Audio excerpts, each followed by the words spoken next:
1927 मध्ये दीक्षांत घेऊन 1932 मध्ये उत्तराधिकारी झाले. त्यानंतर 1938 मध्ये अनुष्ठानही केलं.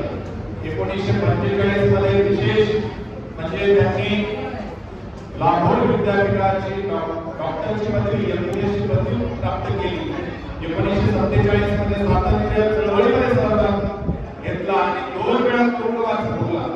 म्हणजे खऱ्या अर्थाने स्वातंत्र्य सेनानी म्हणून सुद्धा त्यांनी काम केलेले आणि आध्यात्मिक क्षेत्रातलं काम किती आहे याविषयी त्यांनी सांगितलेलं काही योग्य नाही किंवा सर्वांना त्यांनी अत्यंत प्रतिकूल परिस्थितीमध्ये वीरशैव धर्म काय असतो हा संपूर्ण आपल्या वीरशैवांना समजावून सांगण्यासाठी आणि त्यांच्या हृदयामध्ये ज्योत पेटवण्यासाठी गावोगावी अखंड श्रवण सप्ताह सुरू करून ही चळवळ त्यांनी उभी केली. संपूर्ण देशामध्ये, महाराष्ट्रामध्ये म्हणत नाही किंवा कर्नाटकामध्ये म्हणत नाही, संपूर्ण देशामध्ये त्यांनी संपूर्ण देश पायाखाली घालून या वीरशैव धर्माची खऱ्या अर्थाने जी ज्योत विझत झाली होती ते पुनर्जीवित करण्याचं कार्य केलं. अशा महान विभूतीचा राष्ट्रसंताचा गौरव आणि आपल्या नजरेसमोर त्यांची मोठी राहावी म्हणून आपण या ठिकाणी मोदीचा प्राणप्रतिष्ठा सोहळा उद्या आपल्या सर्वांच्या महान उपस्थितीमध्ये गोवर्यांच्या शिवासाठी या ठिकाणी संपन्न करणार आहोत. खरोखरच आपल्यासाठी भाग्याची खरं म्हणजे उद्याचा दिवस हा भाग्याचा आहे की आपल्या सर्वांच्या साक्षीने या ठिकाणी प्राणप्रतिष्ठा सोहळा संपन्न होते. या निमित्त मी कीर्तन पंडित शिवरत्न काळे भूषण स्वामी महाराजांना विनंती करतो की अगदी थोडक्यात या ठिकाणी गुरु माऊलींचं आपण मोठं वचन ऐकण्यापूर्वी आपण 2 शब्द या ठिकाणी व्यक्त करावे. गुरुदेव महादेव गुरुदेव सदाशिव गुरुदेवात्मनास्ति तस्मै श्री गुरुवे नमः. परमात्मीय परम श्रद्धेय पदवाक्य प्रमाण पावन आलोचने राष्ट्रसंत वसुंधरानंद सद्गुरु शिवलिंग शिवाचार्य महाराज अमरपूरकर आपली सर्वांची गुरुमाऊली त्या माऊलींच्या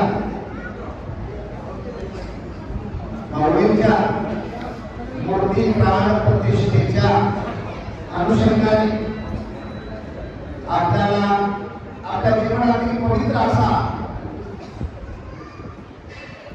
शिवदीक्षा संस्कार देण्याकरता परमानंदीय परमश्रद्धेय गुरुमाऊली सद्गुरु राजशेखर शिवलिंग शिवाचार्य महाराज यांचं पहिल्यांदाच आपल्या वसुमतीला गेलेले आगमन, माऊलींची शोभायात्रा, माऊलींचं आशीर्वचन आणि त्यानंतर माऊलींचं दर्शन हा सुद्धा अशा प्रकारचा आयोग या सत्प्रती मंडळाने या संस्थांनी या कार्यकर्त्यांनी आपल्यासाठी घडून आणला म्हणून त्यांच्यासाठी आपण सगळ्यांनी टाळ्या वाजवाव्या. सुंदर अशा प्रकारची शोभायात्रा काढली. खऱ्या अर्थाने हे सगळे जे आपल्याला दर्शन दिसत होतं ना, हे दर्शन जे होतं ना, या सगळ्या दर्शनातून आपली गुरुमाऊलींच्या चरणावरती असलेली नितांत श्रद्धा अभिव्यक्त होती. खरं सांगू का, आपली भक्ती एवढी अवर्णनीय अशा स्वरूपाची आहे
अलौकिक अशा स्वरूपाचे आहे.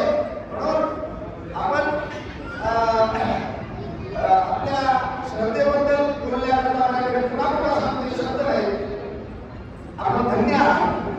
आणि दुसरी महत्वाची गोष्ट, ज्यांच्या आयुष्याच्या सहस्त्रचंद्र दर्शनाचा कार्यक्रम झाला असे आमचे शिवभक्तपरायण रामप्पा पटले. आता रामप्पा पटले काय म्हणावं, मी तर म्हणतो 72ला इथे सप्ताह सुरू झाला, भजन सुरू झालं, त्यात रामप्पाचा महत्वाचा भाग होता. दिवसभर खेडेकरांची किराणा दुकान, खेडोपाडी किराणा दुकान ठेवायचं, पहिले संध्याकाळी नाटक भजन करायचं. धर्माच्या संबंधाने त्यांचं काम खूप मोठं आहे. राष्ट्रसंतांची जवळजवळ 10-15 वर्ष त्यांनी सेवा केलेली आहे. असे आपले रामप्पा आणि त्यांच्या कार्याचा गौरव म्हणून समाजाने त्यांना विशेष अशा प्रकारची पदवी देऊन पूर्णपणे त्यांचा गौरव केलेला आहे. खऱ्या अर्थाने आज योग्य माणसाला योग्य पदवी देऊन योग्य पद्धतीने त्यांचा गौरव केलेला आहे. खऱ्या अर्थाने हे समाजाचं सगळ्यात मोठं कार्य आहे. एखादा माणूस काम करतो, त्याच्या पाठीवर आशीर्वादाची थाप देणं हे आपल्या समाजाचं कर्तव्य असतं. म्हणून रामप्पाचा गौरव आपण केलेला खरंच अतिशय योग्य आपण काम केलेलं आहे. रामप्पा भविष्यात आता ते ठरलेले आहे, तर त्याची परंपरा चालवण्याकरता त्याचा परिवार, त्याचे सुपुत्र भविष्यात हेही रामप्पासारखं धर्म काय करतील अशी अपेक्षा बाळगूया. उद्या सकाळी सुंदर अशा प्रकारचा कार्यक्रम, भावनेच्या मूर्तीची प्राणप्रतिष्ठा आणि दुसरा आपल्या जीवनातील अतिशय महत्वाचा समजला जाणारा वीर सेवा परंपरेतील अतिशय महत्वाचा समजला जाणारा शिवदीक्षा संस्कार सोहळा आहे. माऊली राष्ट्रसंतांचं दुसरं रूप म्हणजे राजशेखर शिवाजी महाराज आहे. राष्ट्रसंतांचं दुसरं रूप म्हणजे राजशेखर शिवाजी महाराज आहे. सकाळी पाणी घेऊन निघाले पटातून आल्याबरोबर आम्ही विनंती केली, महाराजांनी सांगितलं आहे सायंकाळी स्नान होईल, पूजा होईल, नंतर काय व्हायचं ते होईल, पण अगोदर आपला कार्यक्रम म्हणजे महाराजांचं कार्यक्रम कसं आधी कार्यक्रमाला म्हणतो. महाराजांच्या पावलावर पाऊल ठेवून राजशेखर महाराजांचंही कार्य याच पद्धतीत आहे. आणि या वेळेला आणखी आपल्याला खूप भविष्य वाटते. महाराजांनी आपण तुम्हाला पाहिजे सकाळी अलंकरण आणि आता प्रवचन केल्यानंतर स्नान करून पूजा करून नंतर प्रसादाचा कार्यक्रम होईल. म्हणजे महाराजांचं कार्य या पद्धतीने होतं. त्याच्याच पावलावर पाऊल ठेवून काय प्रत्यक्ष रूपात राजशेखर शिवाजी महाराजांच्या प्रत्यक्ष रूपात आपल्यासाठी राष्ट्रसंत सद्गुरू श्री शिवाजी महाराजांचं कार्य आहे. आपण त्यांच्या रूपात प्रत्यक्ष महाराजांनाच माहित आहे.